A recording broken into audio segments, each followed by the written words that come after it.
Tonight, miracle on the Hudson. A jetliner filled with passengers crashes in the frigid waters off Manhattan, and everyone on board survives. US Airways Flight 1549 had just taken off from LaGuardia Airport in Queens for Charlotte, North Carolina, when it apparently hit a flock of birds, knocking out both of the plane's engines. This is Cactus 1539, hit birds. Cactus 1529, turn right 280, you can land runway 1 at Teterboro. We can't do it. We're going to be nuts. Even without power, though, the pilots managed to maneuver the Airbus A320 northward over the Bronx, make a sharp turn south, then follow the Hudson River alongside Manhattan Island, losing altitude along the way, and finally coming to rest on the river. The plane then skimmed across the water 100 yards or more before coming to a rest just off Midtown Manhattan. Many passengers didn't think they'd make it. One man turned his cell phone on so his body could be found through the phone's GPS. A woman left a message for her husband. Tell the kids I love them. Joining me now is David Sanderson. He was one of the last passengers out of the plane. I understand you were actually in the plane after it landed for 7 minutes. Was it filling up with water? Yeah, once we got everybody out, I stood in the plane to make sure everybody was out. And it was filling up pretty rapidly, and it got up to about waist level. And then when everybody was out in the lifeboats, I then stepped out on the edge there, and it was about knee deep at that point, and I just jumped in and started trying to swim to the first boat I could find. Chesley B. Sullenberger III, a former fighter pilot, used 40 years of experience to somehow land the powerless plane on the icy waters of the Hudson River, a feat that's being called a miracle. David, take me inside the plane. Take me inside as this plane impacts on the water. What was going on inside? It was stone quiet in there, which was amazing to me, because I don't think anybody cross-referenced what was going on. And I think that was a saving grace. And I just want to say, I admire your skills, but I honor the way you managed your state. And now I do listen to the flight attendants every flight. Yes. I know exactly where everything is. Yes. I know exactly where the exits are. And I know where that life preserver is. I'm really proud of a dear, dear friend of mine by the name of Dave Sanderson. Every one of us got a hero inside. Every one of us has a capacity in the most difficult times to find our strength. And it's nice to see a miracle on the Hudson and know that part of that miracle was an extraordinary pilot, and another part of that was a dear friend who, even when he could barely function, made sure other people's lives were being saved and supported. By midlife, everybody here will be tested by a traumatic life event, which I call a personal plane crash. These midlife jolts can propel us or derail us, taking us back to square one. These jolts can create a lifetime of purpose, creating new relationships, new careers, new worldviews, and a clarity of your mission on earth. That jolt came to me on January 15th, 2009, when I became the last passenger off and survived the plane crash known as the Miracle on the Hudson. Over the next few minutes, I'm going to share with you this phenomenon called post-traumatic growth syndrome, PTGS, and how you can actually grow from a traumatic life event and how it's different when you stand back up after and your life is transformed.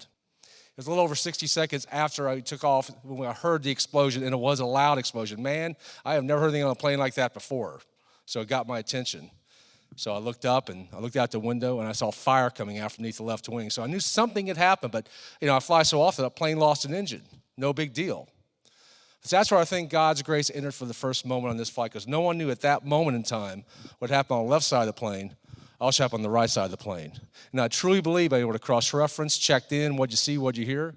There could have been a lot of panic. People panic, people lose their heads, and when people start to lose their heads, they start making irrational decisions. But this day, 8 years later, the one thing that stays with me, and I bet if you talk to any passenger on that plane, they'll tell you the same thing.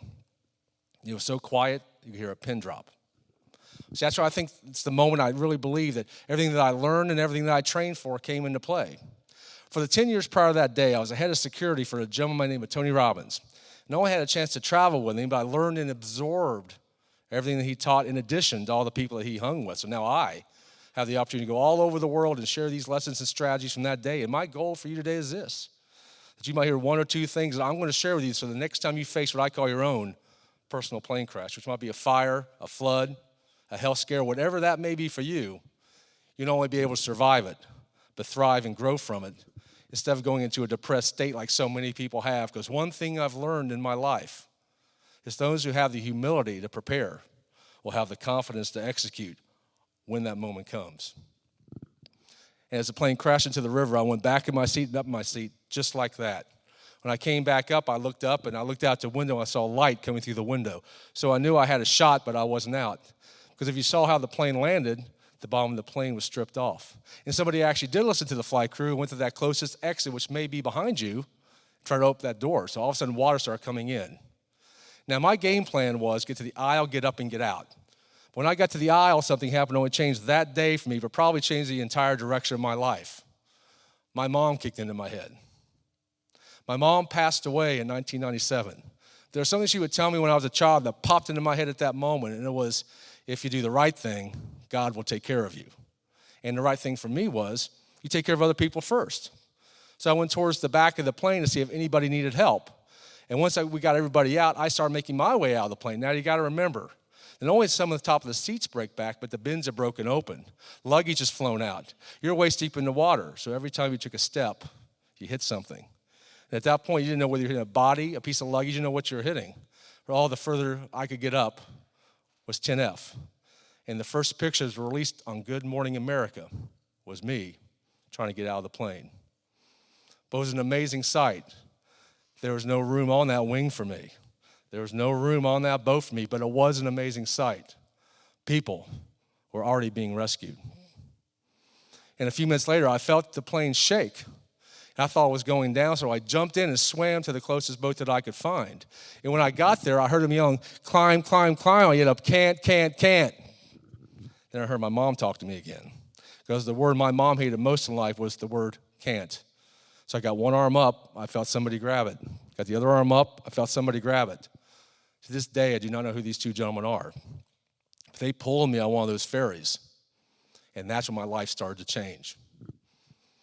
Back when I first started in business, I did something then that I didn't know was smart or not, but I found out it was one of the smartest things I ever did. I found that mentor. That person with the 50 or 60 years of experience, and you can take their 50 or 60 years of experience, you can press it down from the decades of their experience down to your days of execution. And my first mentor's name was Bill.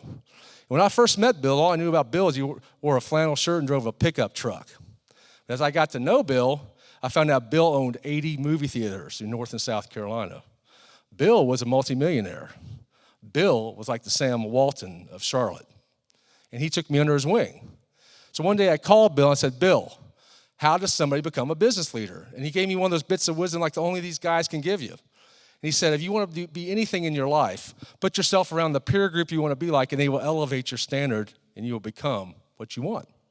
So I'm like, okay, how can I fast track this thing? I'll go to a business seminar for business leaders. I paid $4,000 to go to this business seminar in San Diego, California. So I show up at the seminar, and I look at the agenda, and one of the things on the agenda was, we're going to do this thing called a mission statement. Now, candidly, I didn't know what a mission statement was, but I paid $4,000. I'm all in. So we get to that day. It was October 4th, 1994, and I write this. I, Dave Sanderson, see, hear, feel, and know the purpose of my life is to be happy, realizing I accomplish anything I desire and have faith in my Creator, inspiring others to be the same. Put it down, and the gentleman who was leading the seminar said, don't look at it for 6 to 9 months. You'll change it. Just immerse yourself in it. So I did exactly what he said. But 6 to 9 months later, I look at it, I'm like, I'm a loser. I'm not doing any of this, and I can't tell my wife. But all of a sudden, January 15th, 2009 comes, and that mission is realized. The Sunday after the plane crash, I went to my church. And that Sunday, everybody wanted to talk to me, but there was one guy who really wanted to talk to me. He's in charge of men's breakfast. And he came up to me and said, Dave, will you speak at men's breakfast next Sunday? I said, no problem, man. 50 old guys eating pancakes, I got it. I know they invited half of Charlotte. 500-600 people show up, and they run out of pancakes. They have hungry, angry Methodists. It's not a good combination for anybody. So I'm freaking out a little bit. So I go behind this curtain and said, God, give me something to say, man, and give it to me now. Deliver. And he gave me something to say. When I said it, I got done speaking, and a couple of men wanted to talk to me. I'm cool with that. But I look in the back of the room. I see this elderly lady. She's locking eyes with me. She starts making her way up this aisle. She interrupts the conversation. She grabs my arm really tight, looks me in the eye, and says something that only changed that day for me. It changed the entire direction of my life. She looked me in the eye and said, I was questioning if there is a God. And I don't believe in miracles, but you are physical evidence that there is a God, and he does miracles. She let my arm go, looked me in the eye, walked away, and that's the moment I realized what happened to me on January 15th, 2009 had now impacted somebody before she goes to her great beyond, wherever that may be. Believes there's a God who does miracles because I am physical evidence. And that was the moment that spurred me not to only go around and speak around the world, but see how I could help other people who've been through a traumatic experience like I have. See, I've had the honor and privilege of going to places like Fort Hood in Texas. I've been to Oklahoma after the tornadoes. I went to the eastern shore of North Carolina after Superstorm Sandy. And I get a chance to talk to people. And one thing I find out is this: people who've gone through a traumatic experience like that often go into a depressed state. But I didn't. People kept telling me that I was going to have depression. People kept telling me that I was going to need therapy. But I didn't. I kept saying, well, what's the difference between me and them? I started putting the pieces of the puzzle together and figuring out how I could help other people who've been through a traumatic life experience. So a couple years ago, AARP magazine called me and wanted to interview me. Now, candidly, I don't know why they want to interview me. I knew nothing about AARP, and I thought I was too young for it anyway. But it became very apparent very quickly why they wanted to talk to me. They wanted to talk to me about the strategies I used to grow from this traumatic life experience of going to a depressed state. See, they found out that I had helped the American Red Cross raise over $8 million over the last couple of years, and they want to understand the strategies I used on how I did it. So I agreed to do the interview. And they shared a term with me called PTGS, post-traumatic growth syndrome. And it's about how does somebody grow out of one of these experiences instead of going into a depressed state. Because one of the things I've realized in my life is depression is a state. Depression is a state just like joy or happiness or hope. Depression is a state, and any state can be changed. So you can be happy one moment and sad the next, and you can change it just like that by doing one of three things. The first way is through your physiology, the way you move your body. See, once the way you move your body, you get up, you change the endorphins and the way they react in your body, and all of a sudden you've changed your state. The second way is through your internal dialogue or the questions you ask yourself. And that's how I managed my state that day as the plane was crashing into the Hudson River. I asked myself different questions. And the third way is what you focus on. And that's how Captain Sullenberger managed his state as he was getting the plane in the Hudson River. See, most people focus on, why did this happen to me? They focus on disempowering things, so they say it so often in their brain, they dig themselves so deep, they can't get themselves out. See, the question I kept asking myself was, how can I add even more value and enjoy the process? And enjoying the process was probably the most important part of that. See, you can add value all day long, but if you're not enjoying the process, you're not growing. How many people do you know who go to work every day that hate their jobs? It's because they're not enjoying the process. They're not growing. So I learned that you can actually grow from a traumatic experience, just like you can go into a depressed state.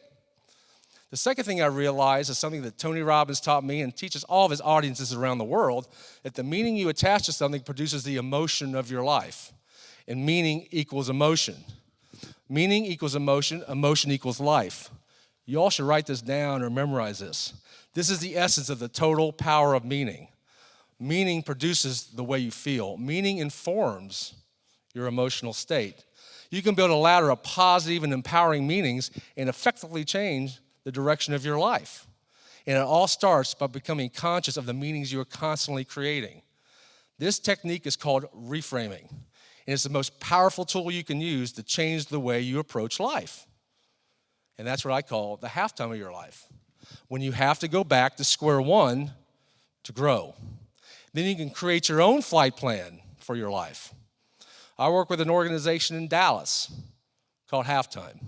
It's about the second half of your life. And when your life has become so satiated, you're not growing, and what can you do to grow when all of a sudden you can't grow anymore? And all of a sudden you start learning and growing from your personal plane crash. And everybody in this room, listen to me, everybody in this room will have that personal plane crash. It's going to be that moment in your life when something is going to happen and you're going to be faced with that critical moment. And that's when change and growth happens.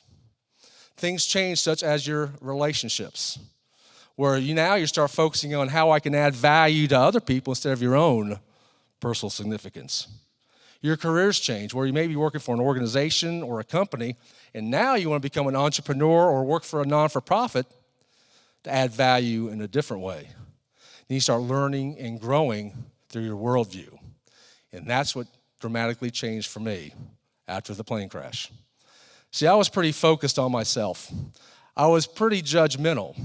But I kept thinking about myself, it's like, I don't know people's backstories. And all of a sudden, my perspective started to change. Like, I don't understand people's backstories. I have no basis to judge anybody. And it started, I kept saying that in my mind over and over. My worldview started to grow and expand. And that's what my midlife jolt did for me. See, midlife jolts can derail us, or they can propel us into reclaiming and remaking our lives, connecting and growing instead of becoming devastated and demoralized. Everybody in this room will have a personal plane crash. It's going to be up to you whether you choose to grow or you choose to wither. Change is inevitable. Progress is not. Progress leads to growth, and when you're growing is when you're happy. The events of January 15, 2009 were out of my control. But one thing I could control is the way I managed my state. And the way I managed my state then and the way I manage my state now is through my physiology, the questions I ask myself, and what I focus on. And if you can control that one thing in your life, and it's totally up to you on how you do it, you can choose to grow, and your life will expand. Your relationships, careers, all this will expand in your life, and all of a sudden you start living the purpose of your life, and your life will be transformed. Thank you very much.